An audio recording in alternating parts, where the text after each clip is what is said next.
Hello, fellow risk takers, and welcome to my worst investment ever. Stories of loss to keep you winning. In our community, we know that to win in investing, you must take risk, but to win big, you've got to reduce it. Ladies and gentlemen, I'm on a mission to help 1 million people reduce risk in their lives. To reduce risk in your life, go to myworstinvestmentever.com today and take the risk reduction assessment I've created from the lessons I've learned from more than 500 guests, fellow risk takers. This is your worst podcast host, Andrew Stotz from A Stotz Academy, and I'm here with featured guest MJ DeMarco. MJ, are you ready to join our mission? Absolutely. Let's roll. All right. Well, let me introduce you to the audience. MJ DeMarco is the international best-selling author of The Millionaire Fastlane, Unscripted, and The Great Rat Race, Escape.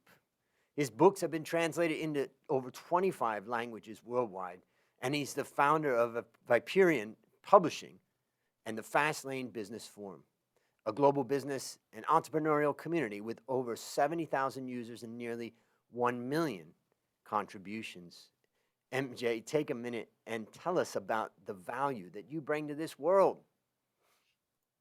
Sure thing. No problem. I am in the process of delivering a worldwide message that's life's default script. The message that we are being trained by our government, our educational institutions, our financial institutions. Pretty much everyone is on board with this script that you are to go to college. Here in the States, it costs an absolute fortune. You're supposedly supposed to get a job after this. You're supposed to work for 40 or 50 years. And then maybe if you're a really good investor or a really good saver, you can retire early when you're 55 or 60 or 65. And I'm here to tell people that there is an alternative system and structure and framework that you could follow where you can actually live a life of financial freedom and do it within 3 years, 5 years, 10 years. And you don't have to rely on the stock market. You don't have to rely on a job. And we do this through the power of leveraged entrepreneurship. So I've written 3 books that detail how this is done. I do not sell anything else. So if you buy one of my books and you enjoy it and you get tremendous value, there's nothing more to buy, not before, not during, or not after. The book is all there is. There's no upsells and there's nothing else to learn. It's all completely in those books. So I was able to retire 15 years ago. And just give you a little insight into my life, the word budget is not part of my life. I don't, I can walk into a store, walk into a restaurant, and I don't have to look at any prices. If I want it, I buy it. I live in my dream house. I drive what I want. I travel when I want. It's absolute, total financial freedom. And I'm giving people an alternative. Mm. And that's really exciting for the listeners. I'm going to have links to that in the show notes. I know I'm just holding up my mobile phone here, my iPhone, because I downloaded the Millionaire Fastlane a year or 2 ago and started listening to it and going through it. And definitely it's valuable information. I'm just interested about the Fastlane Business Forum, which I don't know much about. Maybe you could just tell the audience what that is. Sure, that's an online discussion forum. That's my platform. It is free to join, and it is over 70,000 entrepreneurs, nearly a million contributions, where people who are engaged in this strategy, this lifestyle, if you will, get to talk and commiserate on a daily basis. Because anyone who is an entrepreneur will tell you that this can be pretty lonely. And since we're not following life's default script, it's important to surround ourselves with other people who are following a different formula than 99% of the world. Fantastic. And that's the fastlaneforum.com. And I'll have the links in the show notes. So that's exciting. And one last thing, is there any particular place that you're more active than another, whether that's Twitter, Instagram, Facebook? What's the best place for people? Sure. My most active is the fastlaneforum.com. Okay. I'm there every single Perfect. day. I'm contributing.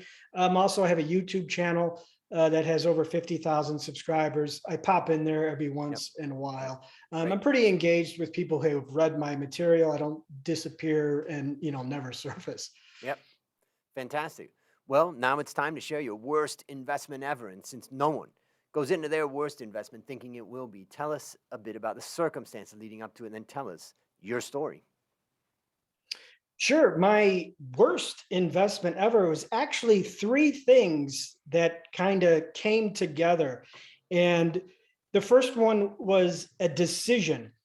And the decision was way back, I think it was 1999 or maybe it was 2000, to sell my business. And the offer was $1.2 million. Unfortunately, most of that was what we call in the entrepreneurial field, when you're liquidating an asset, it was called an earnout. An earnout is when the company who acquires your business says, well, if we do X millions next year, we will pay you X millions. And so a good $700,000 of this offer was locked into an earnout. And of course, this was 1999 and 2000 when tech stocks were going boom. And, I think it was, 6 months later to a year, tech stocks absolutely imploded. We went into a big recession. A lot of nasty economic outcomes happened there. So, which led to my second part of this decision, which was to have this idea after I did sell that company. I ended up getting $500,000, which, was a nice chunk of change. And this was way back in 1999. So that was probably $1.5 million of today's money. So I had this idea that, hey, I can retire on this. I never have to work another day in my life because look at the stock market. It is absolutely going crazy. So you know what I did? I took that entire $500,000, which actually, which I didn't know, is taxable, of course. But when you get it, you're not really taxed on it until the tax man comes 6 months later, or whenever the April 15th date is. So I put all that money into tech stocks. And well, you know what happened next? The stock market imploded. And I obviously lost most of that money. And the problem here is because I did not pay taxes on that money, I owed almost as much as what was left in the account. So I ended up having to liquidate, of course. And then by the time it was all said and done, there was virtually nothing left.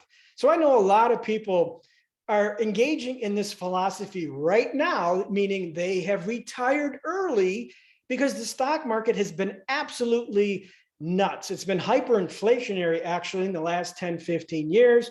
And there's a ton of people who are saying, well, I'm retiring early, and they have never encountered a 1999 or a 2008.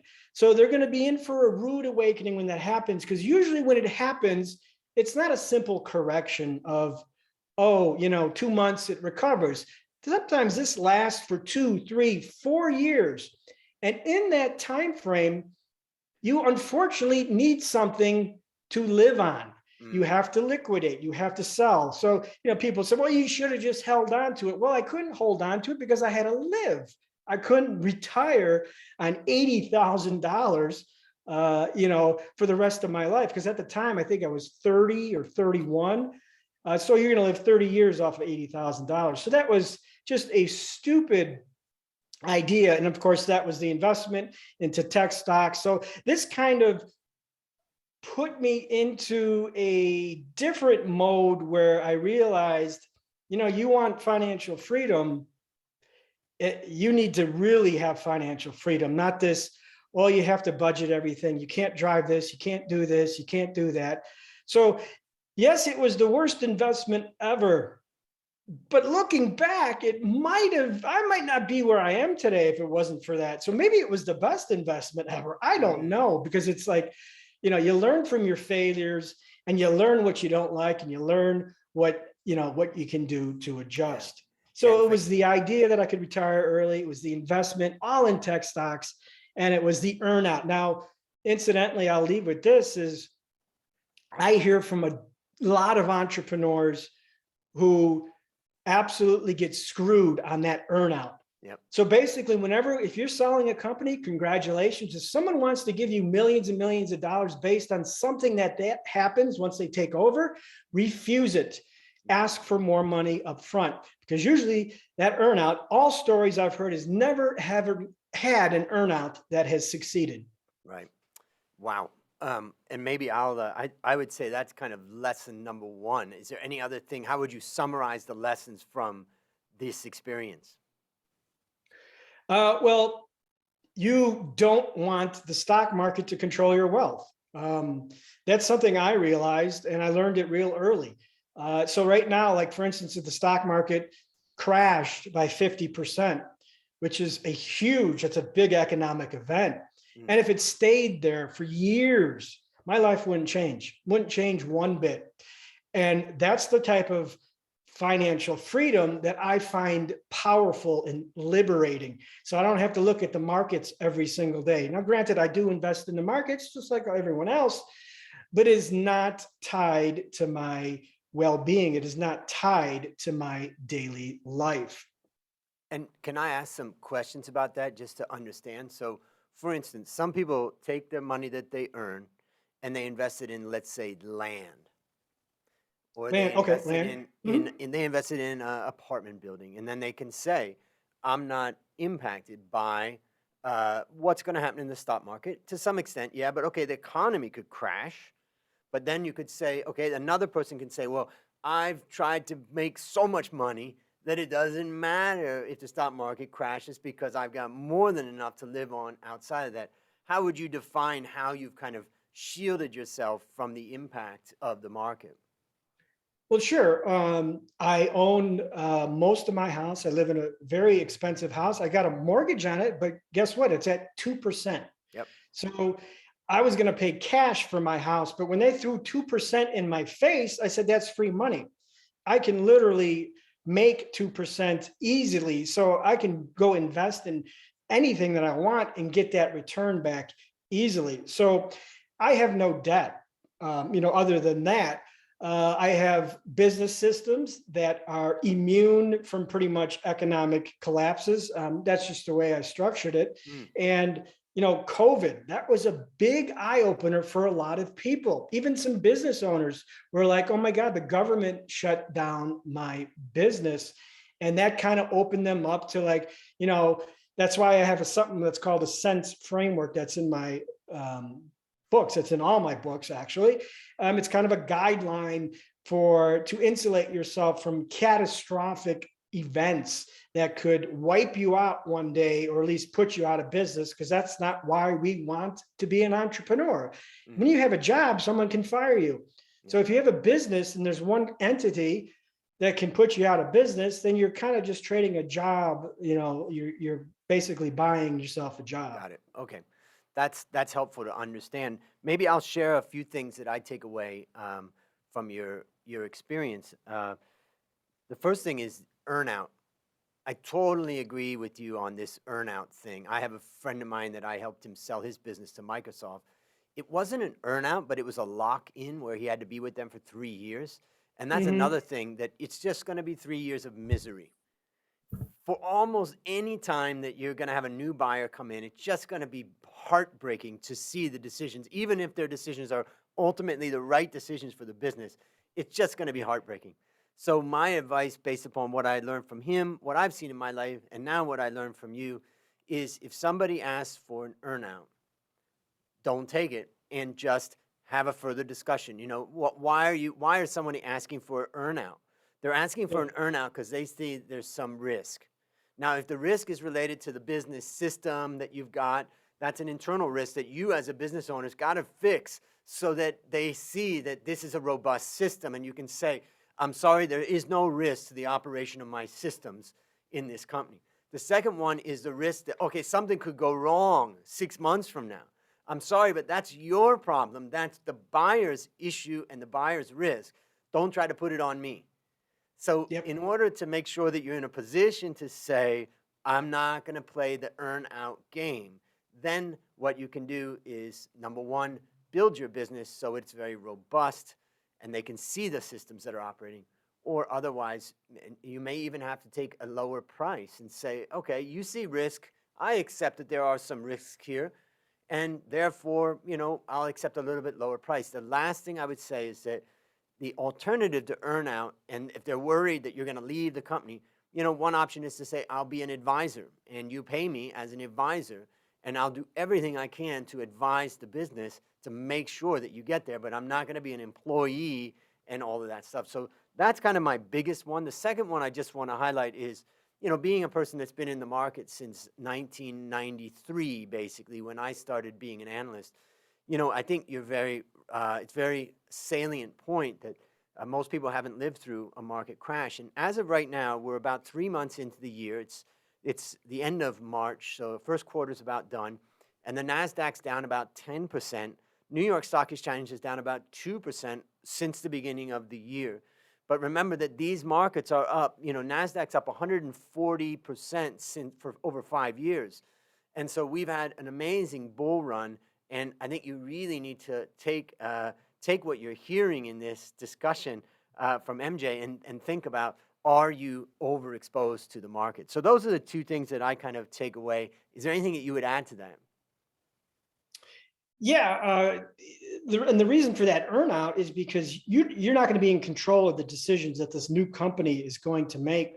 And, for me, I rarely mention the company that I sold, and people don't understand why. And it's because the decisions they made after I sold it, the customer service went completely down the tubes. I was just on Yelp the other day and I just saw 1-star reviews. It was just horrific type of reviews. And it is disturbing to me that I say to myself, well, I used to own that company, but now it's complete garbage. And that's what I'm talking about, is you have no control over what they are going to do once they take over. And so you don't want, $700,000, millions of dollars tied up into those decisions. So yes, maybe take a lower price, say, hey, I don't want the $700,000 earnout. I want another $500,000 or $500,000 in stock options that are completely liquidatable because they're traded on the stock market. Right. But yeah, I've never heard one positive experience from an earnout. Hey, I just made my earnout. Wonderful. I never heard that. And I deal with a lot of entrepreneurs who sell companies. Fantastic. Now, let me ask you, what's a resource that you'd recommend for our listeners? I'm guessing that it would be the forum, but maybe you can answer that question. Sure, absolutely. It is the Fastlane Forum. I'm there every single day. I'm contributing all kinds of different discussions on there, and it's free. Nothing costs nothing to join. All kinds of, there's health strategy. There's, it's about a complete lifestyle. It's just not about starting a business and making money. It's about, living your best life. And that is really my philosophy, because, there are plenty of millionaires and billionaires who are absolutely miserable. And we're about the whole experience. Yep. Fantastic. Well, I'm heading there. I didn't know about it, and now I do, so I'll be there. Last question. What's your number one goal for the next 12 months? For the next, I'm writing another book related to goal setting, goal setting and productivity. Interesting. And there's a lot of books on goal setting and productivity. What would be your kind of angle that makes it unique?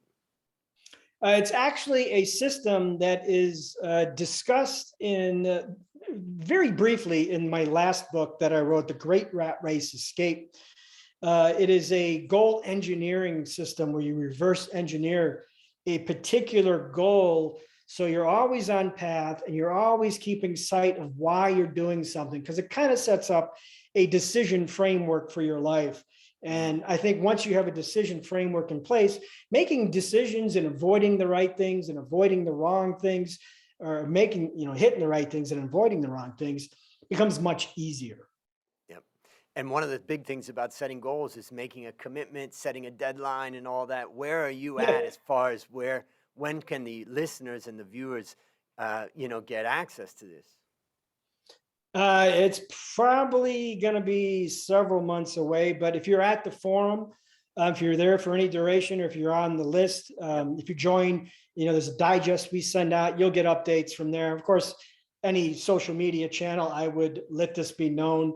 I'm also developing an app for that, a mobile application for people who like digital products, in order to see their progress and record everything and get analytics on how they're doing. So it's a pretty exciting project for me. I'm excited about it. Well, looking forward to that. That's exciting to hear. Well, listeners, there you have it, another story of loss to keep you winning.